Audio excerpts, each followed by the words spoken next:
बन पा रहा है, क्योंकि टीएमसी के लोग इसमें भी गरीब के पास से कट और कमीशन की मांग कर रहे हैं। आखिर टीएमसी सरकार आप लोगों को लेकर इतनी निर्मम क्यों है? साथियों, यहां की निर्मम सरकार के जितने उदाहरण दो वो कम है। पश्चिम बंगाल में बहुत बड़ी संख्या में हमारे विश्वकर्मा भाई बहन हैं।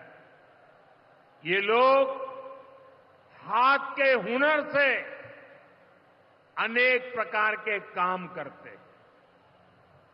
इनके लिए पहली बार भाजपा सरकार विश्वकर्मा योजना लाई है। इसके तहत देश के लाखों लोगों को ट्रेनिंग मिली है, पैसा मिला है, नए टूल मिले हैं, आसान ऋण मिला है। लेकिन पश्चिम बंगाल में 8 लाख एप्लीकेशन अभी भी लटकी पड़ी है। निर्मम सरकार उस पर बैठ गई है, क्योंकि टीएमसी सरकार इस योजना को भी लागू नहीं कर रही है। साथियों, टीएमसी सरकार की मेरे आदिवासी भाई बहनों से भी दुश्मनी कुछ कम नहीं है। देश में पहली बार जनजातियों में भी सबसे पिछड़ी जनजातियों के लिए पीएम जनमन योजना बनाई गई है। पश्चिम बंगाल में बहुत बड़ा आदिवासी समाज है। टीएमसी सरकार गरीब आदिवासियों का विकास भी नहीं होने दे रही है। उसने पीएम जनमन योजना को यहां लागू नहीं किया। टीएमसी हमारे आदिवासी समाज को भी वंचित ही रखना चाहती है। साथियों, टीएमसी को आदिवासी समाज के सम्मान की परवाह नहीं है। 2022 में जब एनडीए ने एक आदिवासी महिला को राष्ट्रपति उम्मीदवार बनाया तो सबसे पहले विरोध करने वाली पार्टी टीएमसी थी। बंगाल के आदिवासी इलाकों की उपेक्षा भी यही दिखाती है कि इन्हीं आदिवासी समाज से टीएमसी वालों को कोई लगाव नहीं है, कोई लेना देना नहीं। साथियों, कुछ दिन पहले दिल्ली में नीति आयोग की गवर्निंग काउंसिल की बहुत महत्वपूर्ण बैठक हुई। ये एक अहम मंच होता है जहां देश भर के मुख्यमंत्री मिलकर विकास पर चर्चा करते हैं। लेकिन अफसोस की बात है कि इस बार बंगाल सरकार इस बैठक में मौजूद ही नहीं रही।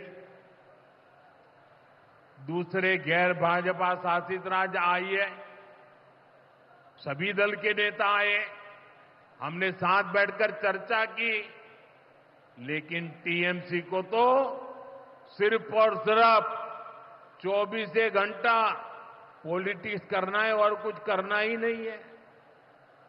पश्चिम बंगाल का विकास, देश की प्रगति उनकी प्राथमिकता में है ही नहीं। साथियों, केंद्र सरकार की जिन योजनाओं को यहां लागू किया भी गया है, उनको पूरा नहीं किया जा रहा। पीएम ग्राम सड़क योजना के तहत पश्चिम बंगाल के गांवों के लिए 4000 किलोमीटर की सड़कें स्वीकृत की गई। इनको पिछले साल तक पूरा हो जाना था, 4,000 किलोमीटर तो छोड़िए, यहां 400 किलोमीटर सड़कें भी नहीं बन पाई है। साथियों, इंफ्रास्ट्रक्चर के काम से सुविधाएं भी बनती है और रोजगार भी बनते हैं, लेकिन हालत ये है कि पश्चिम बंगाल में 16 बड़े इंफ्रास्ट्रक्चर प्रोजेक्ट यहां की सरकार अटकाए हुए है। ये 90,000 करोड़ रुपए से अधिक के प्रोजेक्ट हैं। कहीं रेल लाइन आनी थी, रुकी पड़ी है। कहीं मेट्रो बननी थी, रुकी पड़ी है। कहीं हाईवे बनना था, बंद पड़ा है। कहीं अस्पताल बनना था, कोई पूछने वाला नहीं। ऐसे प्रोजेक्ट्स को ये टीएमसी ने लटका करके रखा है। ये पश्चिम बंगाल के आप लोगों के साथ बहुत बड़ा धोखा है। साथियों, आज जब सिंदूर खेला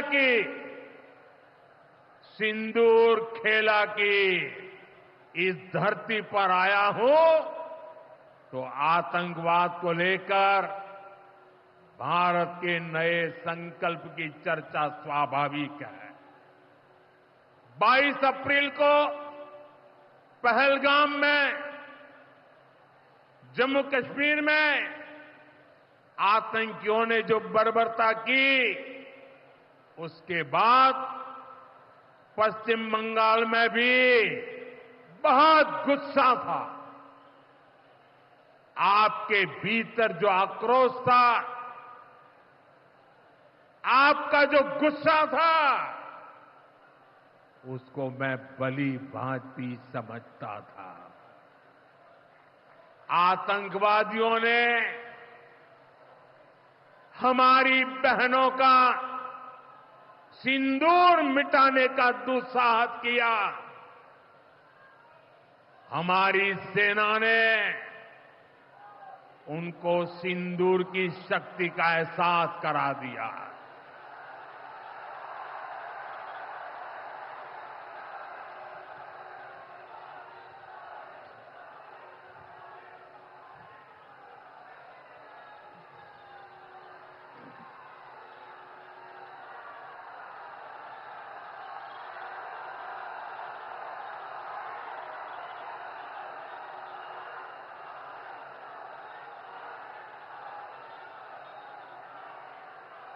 हमने आतंक के उन ठिकानों को तबाह किया जिनकी पाकिस्तान ने कल्पना तक नहीं की थी।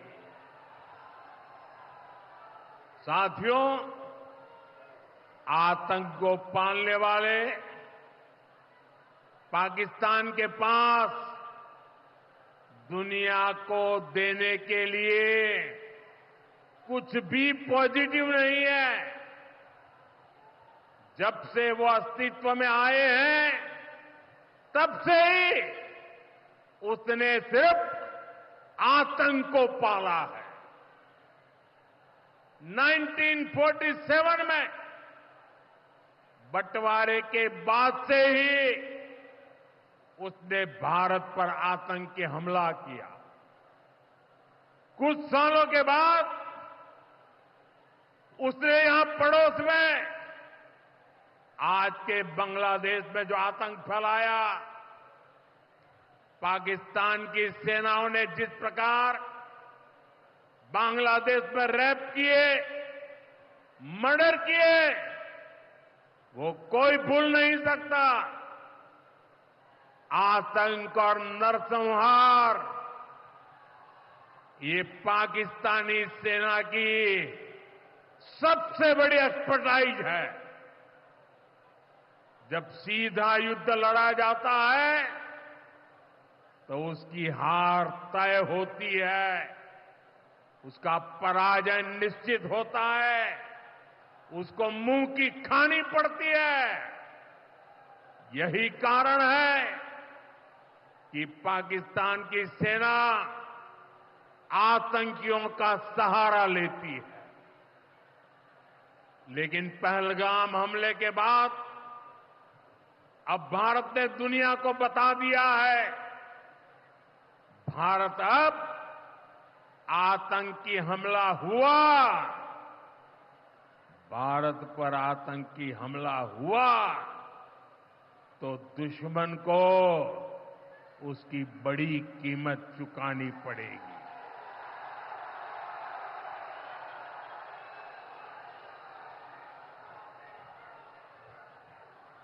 और पाकिस्तान समझ ले, 3 बार घर में घुस करके मारा है तुम्हें।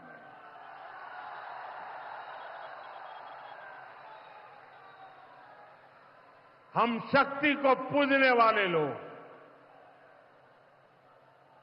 हम महिषासुर मर्दिनी को पूजते हैं। बंगाल टाइगर की इस धरती से 140 करोड़ भारतीयों का ऐलान है। ऑपरेशन सिंदूर अभी खत्म नहीं हुआ है।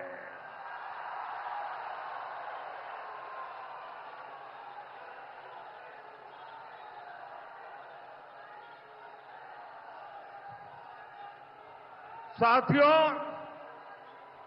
पश्चिम बंगाल को अब हिंसा की, तुष्टीकरण की, दंगों की, महिला अत्याचार की, घोटालों की राजनीति से मुक्ति चाहिए। अब पश्चिम बंगाल के सामने भाजपा का विकास मॉडल है। आज भाजपा देश के कई राज्यों में सरकारें चला रही है। देश के लोग बार बार भाजपा को अवसर दे रहे हैं। पड़ोस में असम हो, त्रिपुरा हो या फिर ओडिशा, यहां भाजपा सरकारें तेजी से विकास कार्यों में जुटी है। मैं बंगाल के सभी भाजपा कार्यकर्ता साथियों से कहूंगा, हमें कमर कसकर तैयार रहना है।